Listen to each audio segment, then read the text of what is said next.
നമസ്കാരം. Kerala state service pensioners യൂണിയൻ്റെ ആഭിമുഖ്യത്തിൽ നടന്ന വയോജന ദിനാചരണത്തിൽ തിരുവനന്തപുരം റീജിയണൽ ക്യാൻസർ സെൻ്ററിലെ ഡോക്ടർ പ്രശാന്ത് നടത്തിയ പ്രഭാഷണത്തിൻ്റെ ഏതാനും ഭാഗങ്ങളാണ് ഇതിനകത്ത് കൊടുത്തിട്ടുള്ളത്. വളരെ പ്രയോജനകരമാണെന്ന് തോന്നുന്നു. ഒന്ന് കേട്ടു നോക്കുക. തുകയോ വല്ലടെ എഴുതി ഇട്ടിട്ടുണ്ടെങ്കിൽ അതും ഒക്കെ എടുത്ത് നിങ്ങൾ ചെലവാക്കി ജീവിക്കും. നമ്മളെ മക്കൾക്ക് കൊടുത്ത് മതിയായില്ലേ? നിർത്തുക. മക്കൾ രക്ഷപ്പെടണമെന്നുണ്ടെങ്കിൽ, മക്കൾ നന്നാവണമെന്ന് നിങ്ങൾ ആഗ്രഹിക്കുന്നുവെങ്കിൽ നമ്മുടെ മക്കൾക്ക് നമ്മൾ രണ്ട് കാര്യങ്ങളെ കൊടുക്കാവൂ: നല്ല വിദ്യാഭ്യാസവും നല്ല സ്വഭാവവും. അതല്ലാതെ എന്ത് കൊടുത്താലും അവർ നശിക്കുകയുള്ളൂ. നിങ്ങൾ എന്നെ വിശ്വസിച്ചേ മതിയാവും, വിശ്വസിച്ചേ മതിയാവും. നിങ്ങൾ നിങ്ങളുടെ സ്വത്തെല്ലാം വാരിക്കോരി അവർക്ക് കൊടുത്തുകൊണ്ടിരുന്നാൽ അവർക്ക് അധ്വാനിക്കാനുള്ള ഒരു ത്വരയും ഉണ്ടാവില്ല. സംശയമുണ്ടോ? ഇതെല്ലാം കഴിഞ്ഞ് നിങ്ങൾക്ക് എന്തെങ്കിലും പറ്റിയാൽ നിങ്ങൾക്ക് പൈസ ചെലവാക്കാൻ ഒരൊറ്റ ആൾ കാണില്ല. ഞാൻ RCC എന്നോട് കണ്ടില്ല. ഞാൻ കണ്ട ഏറ്റവും വേഴ്സ്റ്റ് കാര്യം എന്താണെന്ന് ഇന്ന് മായ എന്നോട് രാവിലെ രജിസ്ട്രേഷൻ വരുന്നവർക്ക് ചോദിച്ചു. ഞാൻ നിങ്ങളടുത്തേക്കാൻ വരുന്നത്. അപ്പൊ ഞാൻ പറഞ്ഞു, അതൊരു മകനും മകളും തിരിഞ്ഞു നോക്കാത്തതല്ല, മറിച്ച് എന്റെ ഒരു പേഷ്യന്റ് അച്ഛനും അമ്മയും കൂടെ വരികയാണ്, മകൻ ഉന്തിക്കൊണ്ട് വരികയാണ്. എനിക്ക് അഭിമാനം തോന്നി. പക്ഷേ ആ മകനെ ആ ദിവസം ജോലിക്ക് പോയാൽ കിട്ടുന്ന പൈസ കൊടുത്തിട്ടാണ് ആ അച്ഛനും അമ്മയും കൊണ്ടുവന്നത്. നാണിച്ച് തല താഴ്ത്തേണ്ട കേരളമേ. പ്രിയരെ, നിങ്ങളുടെ മക്കൾ വളരെ പ്രിയപ്പെട്ടവരാണ്. പക്ഷെ നിങ്ങൾ എന്ത് ചെയ്യണം? നിങ്ങൾ ജീവിച്ചിട്ട് നിങ്ങൾക്ക് കുടുംബസ്വത്തായിട്ട് വല്ലതും കിട്ടിയെങ്കിൽ നിങ്ങൾ അവർക്ക് നശിപ്പിക്കേണ്ട. പക്ഷെ നിങ്ങൾ അധ്വാനിച്ച് വേർപ്പൊഴുക്കി സ്വപ്നങ്ങളെ കളഞ്ഞുണ്ടാക്കി പണമില്ലേ, അതെടുത്ത് നിങ്ങളൊന്ന് ജീവിക്കണം. ഞാൻ കണ്ടതിനേക്കാളും രാജ്യം എന്റെ അച്ഛനും അമ്മയും കണ്ടിട്ടുണ്ട്. അഭിമാനമേ എനിക്കുള്ളൂ. ഞാൻ പറഞ്ഞിട്ടുണ്ട്, പൈസയൊന്നും വെച്ചിക്കരുത്, എടുത്തു വെച്ച് ചെലവാക്കി പോകണം. ഒരു 10-20 ലക്ഷം പറ്റുമെങ്കിൽ FD, നിങ്ങൾക്ക് വലിയ സംഖ്യയാണെന്ന് എനിക്കറിയില്ല, ഒരു 10 ലക്ഷം FD ആക്കി മാറ്റിയിട്ടേക്കണം. എത്രയെന്നറിയാം? വല്ല കിങ്സിൽ വല്ലതും പോയി ആദ്യത്തെ 3 ദിവസത്തെ ബില്ല് അടയ്ക്കണം. അത് കഴിഞ്ഞ് നിങ്ങൾ ഉണ്ടെങ്കിലല്ലേ അടയ്ക്കേണ്ടു. അത് കഴിഞ്ഞ് വലിയ വില കാണില്ല. ഞാൻ മോശം പറഞ്ഞത് വിചാരിക്കരുത്. അതൊക്കെയാവും ഇന്നത്തെ കാലത്ത് ചെലവതാണ്. അല്ലെങ്കിൽ നല്ല ഇൻഷുറൻസ് എടുക്കുക. അത് വലിയ കൂടിയ ഇൻഷുറൻസ് അല്ല എടുക്കേണ്ടത്. ഒരു family floater insurance, national insurance, ഈ ന്യൂ ഇന്ത്യ ഇൻഷുറൻസ് എന്നൊക്കെ പറയുന്ന നല്ല സ്റ്റാൻഡേർഡ് സർക്കാർ നിയന്ത്രിത ഇൻഷുറൻസ് കമ്പനികളുണ്ട്. ഇനി ദൈവം പൊന്നൊരുക്കി നേരിട്ട് കൊണ്ട് തരും എന്ന് പറഞ്ഞാൽ പോലും വലിയ കൂടുതലുള്ള ഇൻഷുറൻസ് എടുക്കരുത്. ദയവായി ഞാൻ പറയും, നിങ്ങൾക്ക് ഉറച്ചു വിശ്വസിക്കാൻ പറ്റുന്ന സർക്കാർ സംവിധാനങ്ങളിൽ, സർക്കാർ സംവിധാനം ആര് ഭരിച്ചാലും അതിൻ്റെതായ ഒരു ഗ്യാരണ്ടി മിനിമം ഉണ്ട്. മനസ്സിലായോ? അപ്പൊ സർക്കാർ നിയന്ത്രിത ഇൻഷുറൻസ് പദ്ധതികളിൽ ദയവായിട്ട് പൈസ മുടക്കുക. ഒരു 10 ലക്ഷം രൂപ വരെ കവറേജും. സത്യം പറഞ്ഞാൽ 10 ലക്ഷം രൂപ നിങ്ങൾ തൊടാതെ എത്തിയിട്ട് വെക്കുകയാണെങ്കിൽ ഒരു ഇൻഷുറൻസും എടുക്കാം. കാരണം അതിൽ കൂടിയ ചെലവൊന്നും വരില്ല. ഇൻഷുറൻസ് എന്ന് പറഞ്ഞാൽ അറിയാല്ല, നമ്മൾ പറയും കുറച്ചേ കിട്ടുള്ളൂ. ഇത്രയും ഉണ്ടാക്കി വെച്ചിട്ട് എല്ലാം കിട്ടും. നിങ്ങൾക്ക് ഒരു മാതൃകാ വ്യക്തിത്വം കൂടെ വേണമെങ്കിൽ ഞാൻ പറഞ്ഞുതരാം. എന്റെ ഒരു പേഷ്യന്റിന് ആകെ 1.5 സെന്റ് സ്ഥലവും 1 മുറി വീടുകയും ഉണ്ടായിരുന്നുണ്ട്. പേഷ്യന്റിന്റെ പേര് റസിയ. റസിയ പേഷ്യന്റിന്റെ ജോലിക്കാരിയുടെ പേര്. പേഷ്യന്റിന്റെ പേര് മറന്നുപോയി. പേഷ്യന്റും ഭർത്താവും മാത്രമേ ഉള്ളൂ. എന്നെ പറഞ്ഞു, ഒരു ഗതിയില്ല സാറേ. ഞാൻ പറഞ്ഞ സ്ഥലമല്ലോ ഉണ്ട്, 1.5 സെന്റ് സ്ഥലമുണ്ട്, 1 മുറി വീടുണ്ട്, അവിടെയാണ് നമ്മൾ താമസിക്കുന്നത്. ഞാൻ പറഞ്ഞു നിൽക്കാൻ. ഞാൻ പറഞ്ഞു അതിന് നിൽക്കാം. അവർക്ക് മക്കളൊന്നുമില്ല, ആർക്ക് വേണ്ടിയിട്ടെങ്കിലും വിൽക്കാൻ പറഞ്ഞു. ഞാൻ ഇത്രേ പറഞ്ഞുള്ളൂ കേട്ടോ. അടുത്തോണ്ട് അവർ വിറ്റിട്ടു. ചെറിയ പൈസയല്ല, വർക്കലയിലാണ് 10 ലക്ഷം രൂപ കിട്ടി. 10 ലക്ഷം രൂപ കിട്ടി. അവരെന്ത് ചെയ്യുന്ന 5 ലക്ഷം രൂപ പലിശയ്ക്കും. ആ പലിശയ്ക്കില്ലാതെ ജോലിക്കും വെച്ച് മറ്റേ അന്നസ്പ്രതിയായിരുന്നു. ഇതിന്റെ വാങ്ങിച്ചതാണെന്നറിയാം. അന്ന് വരെ ഇതിനെ നോക്കാൻ പൈസ ഇല്ല എന്ന് പറഞ്ഞ സഹോദരൻ. എന്നിട്ട് ഇവന്റെ അടുത്ത് പറഞ്ഞു, നീ 5 ലക്ഷം നീ തന്നെ കൈവച്ചേ, ആ പൈസ കുറേശ്ശെ എനിക്ക് ചെലവിന് തന്നാൽ മതി. ഇത് കഴിഞ്ഞു, മംഗളമായി. ഞാനും ഇങ്ങനെ നെഞ്ചൊക്കെ വിരിച്ച് ഞാൻ പറഞ്ഞതുപോലെ നടന്നപ്പോ എല്ലാം ഗ്ലാമറായാലും ഒരു 6 മാസം കഴിഞ്ഞപ്പോഴത്തേക്കും ഈ ബൈസ്റ്റാൻഡർമെന്റ് ജോലിക്കുന്ന സ്ത്രീ എന്റെ അടുത്ത് വന്ന് സൈഡ് തോന്നി. ഞങ്ങൾക്ക് എന്ത് പിന്നെ സാറേ ഒരു പ്രശ്നമുണ്ട്, ഇവര് പറയാത്താണ്. ഞാൻ ചോദിച്ചാൽ പറ, നിങ്ങൾ പറ.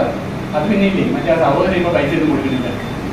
സഹോദരൻ ആ കൊടുക്കാനുള്ള ബാക്കി കൊടുക്കുന്നില്ല. ഞാൻ പിന്നെ നിങ്ങൾ പോയിക്കോളാൻ പറഞ്ഞു. പേരും അഡ്രസ്സും ഫോൺ നമ്പർ ഇവിടെ എഴുതി വെച്ചിട്ട് പോയിക്കോളാൻ പറഞ്ഞു. പേര് വെച്ച് ഞാൻ അന്ന് റൂറൽ SP അശോക് കുമാർ എന്ന് പറഞ്ഞൊരു മനുഷ്യനാണ് കേട്ടോ. അദ്ദേഹത്തിന് RCC ഡയറക്ടറുടെ പെർമിഷൻ വാങ്ങിയിട്ട് ഞാൻ ഒരു പരാതി RCC അയച്ചു. ഇവരവിടെ എത്രയും മുന്നേ തന്നെ വർക്കല സർക്കിൾ ഇൻസ്പെക്ടറുടെ നേതൃത്വത്തിൽ 2 വണ്ടി പോലീസ് ആ വീട്ടില്. കാരണം പരാതി RCC ഡോക്ടറുടെയാണ്. നമ്മുടെ പവർ നമുക്ക് അറിഞ്ഞിടത്തോണ്ടാണ്. നിങ്ങൾ എഴുതി കൊടുക്കണം. മനസ്സിലായോ? പരാതി എങ്ങനെയായിരുന്നു അവനെ നോക്കി. RCC എന്ന് പറഞ്ഞല്ല, നിനക്ക് ഇവർക്ക് 5 ലക്ഷം കൊടുക്കാനൊരു മനുഷ്യരാണ് മനസ്സിലാണ്. ഇല്ല സാർ, എനിക്ക് കൃത്യമായിട്ട് കൊടുത്തോളാമേ. ആ മനുഷ്യൻ ഭാര്യ വെച്ചുപോയെ. ആ മനുഷ്യൻ ഇപ്പോഴും തിരുവനന്തപുരത്തിന്റെ ഒരു ഭാഗത്ത് ടാക്സി ഓടിച്ച് സുഖമായി ജീവിക്കുന്നുണ്ട്. അതേ പൈസയുടെ മിച്ചം വെച്ച് ഈ ഇച്ഛാശക്തി നമുക്കില്ല. മനസ്സിലായോ? നമ്മളെ പേരിലുള്ള സ്ഥലവും സത്തും സാധനങ്ങളും ഒക്കെ ആരുടെ FD ഒക്കെ എല്ലാം നമ്മളെ മക്കൾ കൊണ്ടുപോകും. കൊണ്ടുപോകണ്ടെന്ന് ഞാൻ പറയുന്നില്ല.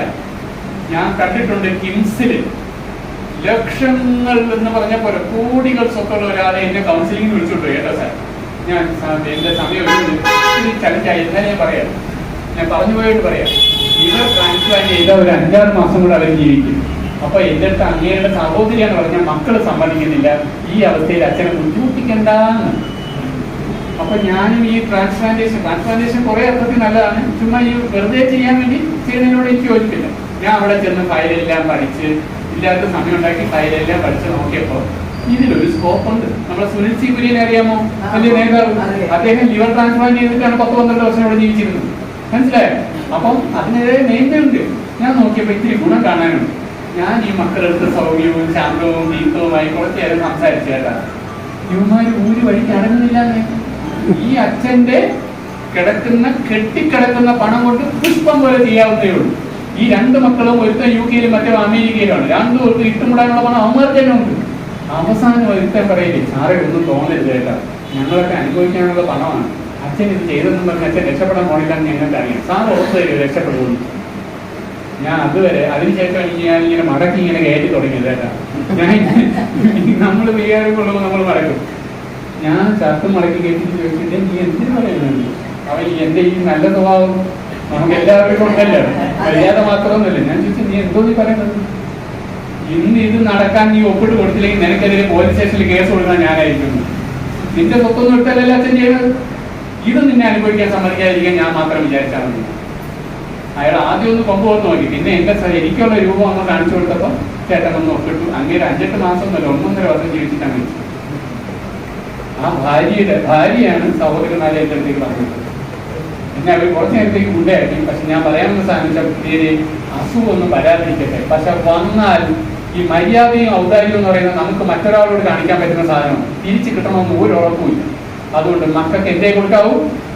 ആർക്കും നല്ല വിദ്യാഭ്യാസവും നല്ല സ്വഭാവം. പിന്നെ വലിയ പബ്ലിസിറ്റി ഒന്നും കൊടുക്കരുത്. നിങ്ങൾ എവിടെയെങ്കിലും പോയി സിംഗപ്പൂരോ മറ്റേ ഏതെങ്കിലും പാസ്പോർട്ട് ഇല്ലാത്തവരൊക്കെ പോയി പാസ്പോർട്ട് എടുക്കും. എടുത്തിരിക്കണം. അസോസിയേഷന്റെ പേരിൽ ഒരു ഫോറിൻ ട്രിപ്പ് പോകും, ഒരു കുഴപ്പമില്ല. നല്ല അങ്ങോട്ട് ഒരു പിടുത്തവും സഹായമൊക്കെ കിട്ടും. ചിലതൊക്കെ ഈ അടുത്തും കൂടെ പോയിട്ട് വന്ന് ചിലരിവിടെ ഉണ്ട്. പോണം കേട്ടോ. സിംഗപ്പൂര് കേരളം പോലെയാണ്. അങ്ങനെ ഏതെങ്കിലും സ്ഥലത്തൊക്കെ പോയി ജീവിതത്തെ ധന്യമാക്കുക. ഓക്കെ, ഞാൻ നിർത്തിയിട്ട് പറഞ്ഞതിന് സോറി. പക്ഷെ നിങ്ങൾക്ക് എല്ലാവർക്കും ഒരുപാട് നന്ദി, നന്മയും നല്ല സന്തോഷവും ചെയ്യും. അപ്പൊ അത് പറഞ്ഞുകൊണ്ട് ഞാൻ ഒരു കാര്യം പറയട്ടെ.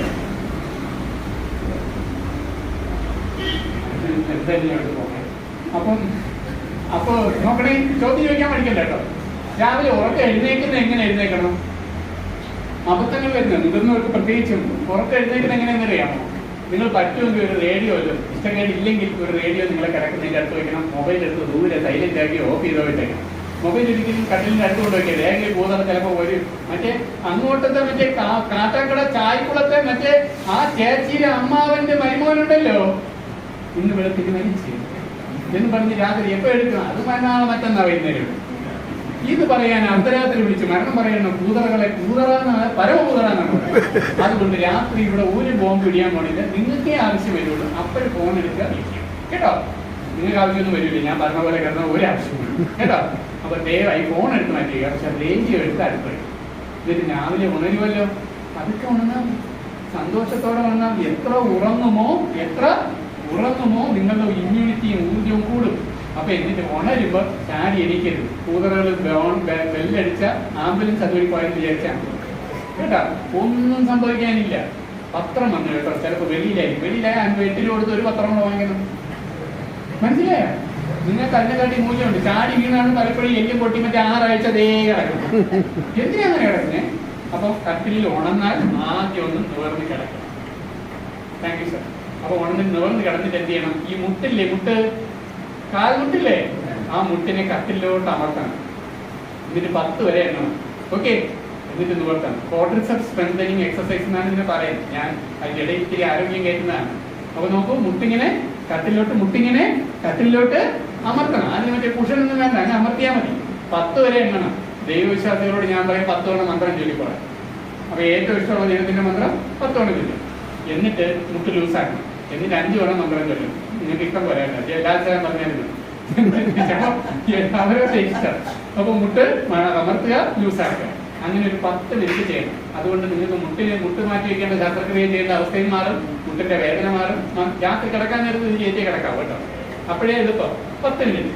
അത് കഴിഞ്ഞ് ഉണന്നല്ലോ, റേഡിയോ ഒന്ന് ഓണാക്കണം. അപ്പൊ മിക്കവാറും പ്രഭാത വേദിയോ അല്ല സുപ്രഭാതമോ എന്തെങ്കിലും ഒരു പാട്ടോ കേൾക്കും. ആ ഒരു പാട്ട് നിങ്ങൾ കേട്ടോണ്ട്